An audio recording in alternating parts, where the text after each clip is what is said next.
حضرت سلیمان کا لشکر آ رہا تھا اور یہ چیونٹی وادی نمل میں اپنی ہمجولیوں کے ساتھ وہاں تلاش رزق میں گھوم پھر رہی تھی. تو جو ہی لشکر آتے ہوئے دیکھا تو اس نے اپنی ہمجولیوں کو کہا، جس کی حکایت قرآن نے کی ہے، کہا جلدی جلدی اپنی بلوں میں داخل ہو جاؤ، اللہ کے نبی کا لشکر بے خبری میں تمہیں کچل نہ ڈالے. کئی میل دور سے چیونٹی کی اس آواز کو حضرت سلیمان نے سنا. قرآن بتاتا ہے فَتَبَسَّمَ ضَاحِكًا مِّن قَوْلِهَا، اور اس چیونٹی کی اس بات کو سن کر پیغمبر کے چہرے پہ ہنسی آ گئی، مسکراہٹ آ گئی کہ یہ کیا بول رہی ہے.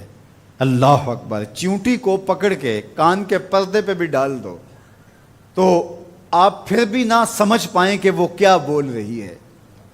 لیکن اللہ کے پیغمبر کی شان یہ ہے کہ کئی میل دور سے وادی نمل میں بولنے والی چیونٹی کو جو بول رہی ہے وہ بھی سن رہے ہیں اور اس کا جو مفہوم ہے وہ بھی سمجھ رہے ہیں. یہ پیغمبر کی شان ہے. کبھی بھی پیغمبر کو اپنی ذات پہ قیاس کرنے کی غلطی نہ کریں. نہ پیغمبر ہمارے جیسا ہے نہ ہم پیغمبر جیسے. ایک شخص نے روزہ رکھ لیا تو گرمی تھی، چلچلاتی دھوپ تھی، تو وہ بے ہوش ہو گیا. تو لوگ اس کے اوپر کپڑا تان کر کے کھڑے تھے سائے کیے ہوئے. تو حضور گزرے تو فرمایا کہ یہ کیا ہے؟ تو کہا کہ اس نے روزہ رکھا تھا تو اس کی وجہ سے یہ نڈھال ہو گیا. فرمایا کہ اس کو کس نے کہا تھا روزہ رکھا؟ وصال کا روزہ رکھا. وصال کا روزہ ایک روزے کے بعد پھر اسی پہ تسلسل کے ساتھ دوسرا روزہ. تو کہا حضور آپ جو رکھتے ہیں. تو اس نے بھی پھر دیکھ کے رکھ لیا. تو آقا کریم علیہ الصلوۃ والسلام میں ایکم مثلی، تم میں سے میری مثل کون ہے؟ ایکم مثلی، تم میں سے میری مثل کون ہے؟ اور ایک دوسرے مقام پہ آقا کریم نے فرمایا لستو کہیاتکم، میں تمہاری طرح نہیں ہوں. کبھی کہا ایکم مثلی، تم میری طرح نہیں ہو، کبھی کہا میں تمہاری طرح نہیں ہوں. تو یہ غلطی کبھی نہیں کرنی چاہیے کہ اپنے آپ کو نبی پر قیاس کریں یا نبی علیہ السلام کو اپنی ذات پہ قیاس کریں. اللہ نے ان کو جو صلاحیتیں، جو شانیں، جو عظمتیں اور جو امتیازات عطا کیے ہیں وہ انہی کا خاصہ ہے. اللہ نے انہی کو ایک الگ شان اور الگ نرالی عظمت عطا فرمائی ہے جو انہی کا مقصوم ہے. اب چیونٹی کتنے میل دور سے اپنی ہمجولیوں سے بات کر رہی ہے. کوئی حدیث ہو تو ضعیف کہہ کر کے کوئی کہے کہ نہیں میں نہیں سے مانتا، آیت قرآنی ہے. فَتَبَسَّمَ ضَاحِكًا مِّن قَوْلِهَا، چیونٹی کی اس بات کو سن کر اللہ کا پیغمبر مسکرانے لگا کہ یہ کیا کہہ رہی ہے. اللہ اکبر. یار حضرت سلیمان علیہ السلام چیونٹی کی بات سنیں بھی اور جو وہ کہے اس کو سمجھیں بھی اور اس بات پہ مسکرائیں بھی اور چیونٹی بھی کئی میلوں پہ ہو. یہ شان اس پیغمبر کی ہے کہ جو مسجد اقصیٰ میں تیرے نبی کے پیچھے مقتدی بن کے کھڑا ہو. جب مقتدی کی سماعتوں کا یہ عالم ہے تو مقتدا کی سماعتوں کا عالم کیا ہوگا. اس لیے میرے اور آپ کے آقا و مولا نے ارشاد فرمایا جو میں دیکھتا ہوں وہ تم نہیں دیکھ پاتے، جو میں سنتا ہوں وہ تم نہیں سن پاتے.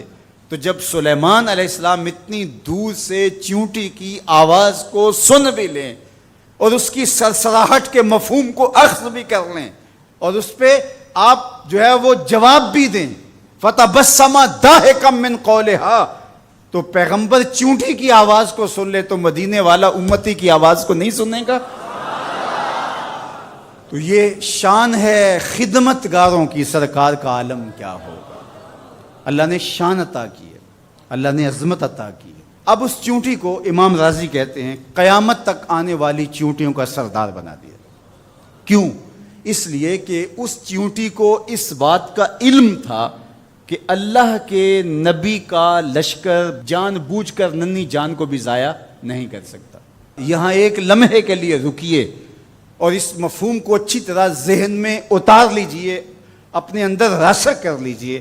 نبی کی تربیت پانے والا لشکر جان بوجھ کر کے ننھی جان کو بھی ضائع نہیں کر سکتا. اور جو اپنے بدن سے بم باندھ لے اور انسانوں کے انبوہ میں گھس جائے اور پھر بم پھٹے اور چھوٹے چھوٹے بچوں کے جسم کے ٹکڑے اور گوشت کے لوتھڑے بھی دیواروں سے چپک جائیں اور فرش خون سے بھر جائے اور وہ سینے پہ ہاتھ رکھ کے ذمہ داری قبول کرے، وہ نبی کا لشکر تو نہیں ہو سکتا، کسی شیطان کا لشکر ہو سکتا ہے۔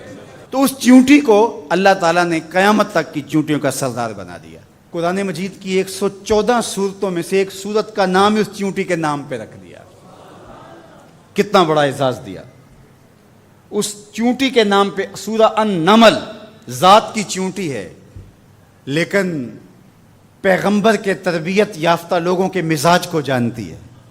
یار پیغمبر کی صحبت میں رہنے والوں کا کوئی مزاج آشنا بن جائے اور اس مزاج آشنائی کی وجہ سے اس کو عزت، پروٹوکول، تکریم اور قیامت تک آنے والی چیونٹیوں کی سرداری بخشی جاتی ہے، تو جو مزاج پیغمبر کا حامل ہے اس ابو بکر کی شان کا عالم کیا ہو، اس کی عظمتوں کا عالم کیا ہے۔ تو اس چیونٹی کو قیامت تک آنے والی چیونٹیوں کا سردار بنا دیا گیا۔ تو اس کی سرداری کا سبب اس کے یہ جاننے کی وجہ سے ہے کہ